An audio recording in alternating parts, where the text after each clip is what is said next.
CNN's Mike Valerio live in Seoul for us. And Mike, the trade war continues to escalate. It's hitting global markets, U.S. bonds, even the price of gold. What is the latest on the fallout here in Asia?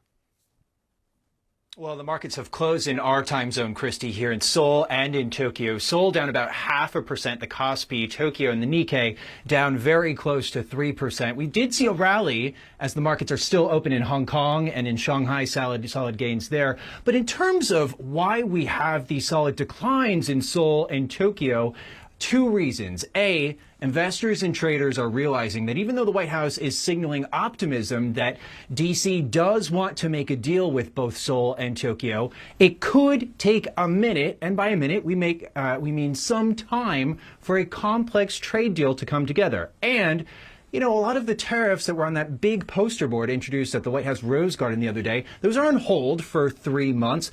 But tariffs on cars, steel, and aluminum, those are in effect right now. And whose economies do those tariffs hammer?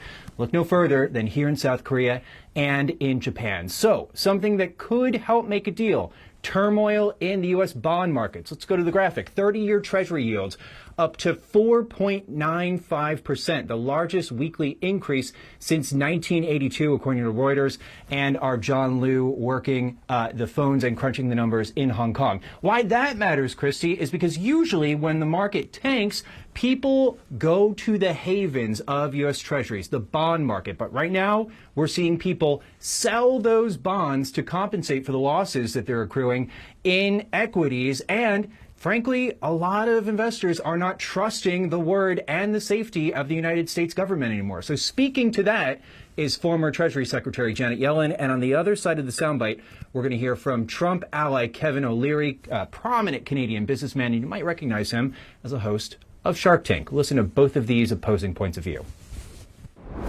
This is the worst self-inflicted wound that I have ever seen an administration impose on a well-functioning economy. What Yellen forgot to tell you there is China does a lot of IP theft and has for decades, has never, ever been compliant with the WTO since 2000 when they went in. And the amount of theft they do in Europe and in the United States in terms of IP, and then produce those products and sell them back into those markets at discounted prices because they don't have to pay for R&D.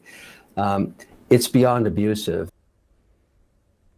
Wrapping quickly, let's go back to those Xi comments that are just in within the past couple minutes.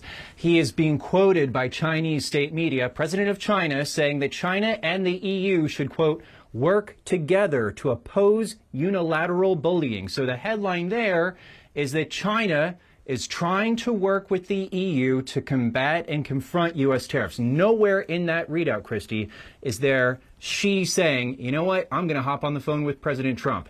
No remarks like that seen just yet, Kristie. No call scheduled just yet. Mike Valerio joining us live from Seoul. Thank you.